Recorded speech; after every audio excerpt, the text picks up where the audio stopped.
Black Ops 3 worth it in the year 2025? Stay till the end to find out. Black Ops 3 has a fair variety of game modes included in the base game. These including the traditional campaign, multiplayer and zombies, but also a few spin-off game modes like Free Run where you can practice the new movement system in Black Ops 3. Dead Ops Arcade returns once again, but it's under a different column now, and we have a zombified version of the campaign, Nightmare Mode. Along with this, on PC you have access to custom zombies content. So let's break this down piece by piece and decide if Black Ops 3 is worth it for you in the year 2025. Starting off with campaign, Black Ops 3's story takes place in 2065, 40 years after the events of Black Ops 2, which makes it feel very dissociated from Black Ops 2. This world we find ourselves in takes heavy effects from conflicts around the world, climate change, and new technologies. And a third Cold War is taking place between two global alliances, these being the Winslow Accord and the Common Defense Pact. And one of the only and major tie-ins to this game from Black Ops 2 is the character Raul Menendez, and the butterfly effect of him and his drone assaults. The two main characters in this game are Jacob Hendricks and John Taylor. You yourself can customize your character to your liking, but there's not much of a connection with you and the actual character you play as. Black Ops 3 has around 9 hours of playtime, and it is also possible to play this campaign in co-op with up to 3 other players, totaling 4 players in total. So on the surface, Black Ops 3's campaign looks pretty interesting and enjoyable, but I'm going to break it down for you why it's not. This campaign is way too complex to be a COD campaign. While some of the integrations to the story is good, like the co-op aspect and the create a class system and the special system that's introduced in the campaign and some intriguing levels and concepts, it's just way too much for a Black Ops story.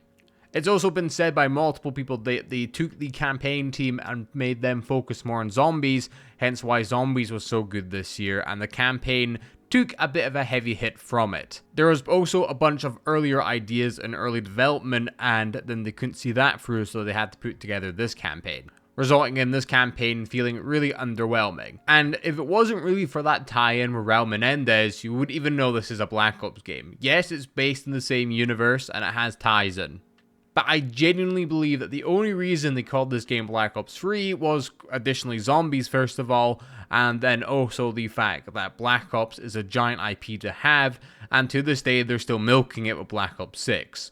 But then I would argue that games like Cold War and Black Ops 6 have more right of being called a Black Ops game than Black Ops 3, even though Black Ops 3 is infinitely better. It's just the campaign has to be one of, if not the worst campaign ever. The co-op feature is fun to have, and I wish they'd include this in more games, because it would add some replay value to play with your friends, but I think Black Ops 3 was testing the waters with it, and with how poorly it performed, I think Activision are quite happy with the route of either having a single player campaign or no campaign at all. With that said, would I recommend you guys buying Black Ops 3 for just the campaign?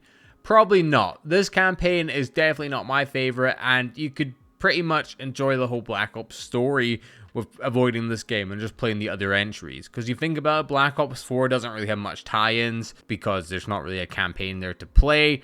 And this campaign is just kind of boring throughout, and if you really care that much about the story lore, just look up a video. It's much more better on your sanity than playing this really bad COD game. Moving on to the MP of Black Ops 3. First of all, we'll break down if it's a good multiplayer, and then we'll bring up side issues, and then if it's worth it. So everyone knows my big 3 things for COD to have a good multiplayer is maps, guns, and kill streaks, but on top of Black Ops 3 there is also movement. Black Ops 3, similar to Infinite Warfare and Advanced Warfare, has exo movement, which means you can jump really high in the air and wall run, and it recharges to make combat so it's a bit more interesting than standard run, gun, shoot. Overall, I like the movement in Black Ops 3, but if you're someone that doesn't like this type of movement, then I probably wouldn't recommend it just from here on out. First of all, the selection of maps in this game are pretty damn good. Some of my favorites being Stronghold, Redwood, Infection, Hunted. Just like any game, there are some bad maps, but overall, I would say the good outweighs the bad. Moving on to the weapons in this game, there is a good variety of weapons, ranging all the way from assault rifles to your pistols. Everything in the base game of Black Ops 3 feels extremely balanced and everything is viable bar a few weapons. Where the issues come in is with the supply drop system. Black Ops 3 has supply drops which offer cosmetic items, but on top of this it also offers DLC weapons, which you will find you have an advantage with. This alone takes away so many points from the multiplayer for me because it's not like you can earn them for free, a lot of it is just gambling. Black Ops 3 also has a specialist system where you can have a specialist with an aggressive or passive ability. These abilities / weapons will charge up throughout the game and you'll get to use them, and if you die mid using them, then you have to charge it up again. And then the kill streaks in this game are overall pretty good. But moving on to the other issues, the DLC aspect and player issue of this game. So the DLC, it's pretty much dead for the multiplayer. And on that note as well, the multiplayer pretty much is dead on PC, and on console you can find lobbies, but they're not that populated. Also on PC, it is very dangerous to play this game at all. And there's been stories of people actually being able to gain access to other people's PCs, all by them just being on Black Ops 3. So on PC, unless you go through all the safe measures, I would have to say don't get it for the multiplayer. And even if you do get it for the multiplayer for PC, the safe measures you take means that you can't really play online. The only reason you should buy this game for PC is if you're playing zombies. But for multiplayer, if you can put down aside the fact that the player base isn't super active on console and there is microtransactions in this that you have to gamble to get the good weapons, then I would say Black Ops 3 is a pretty fun multiplayer experience. I like the movements, I like the maps. And if I can find lobbies on PlayStation and Xbox, then so can you. Now moving on to the zombies portion of this game. Black Ops 3 has one base zombie map, this being Shadows of Evil.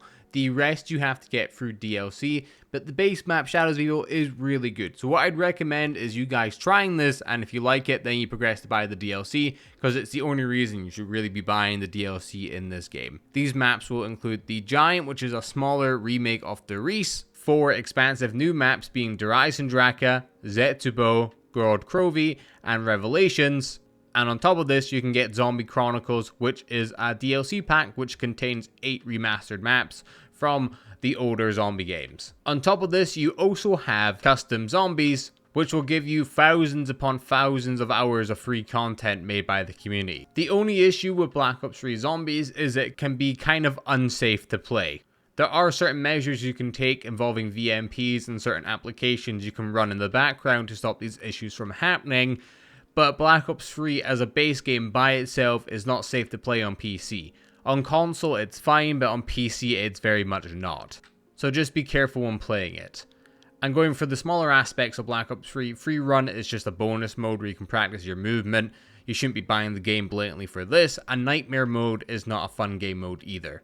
So overall, if you're a zombies player, I would say you have to absolutely buy this game. Just be safe on PC if you're on PC. And for multiplayer and campaign, it's really a hit or the miss. Campaign, blatantly no, but multiplayer on console, I would recommend it. If you guys want to see more videos like this, remember to like and subscribe, and watch this video here where I review Black Ops 1.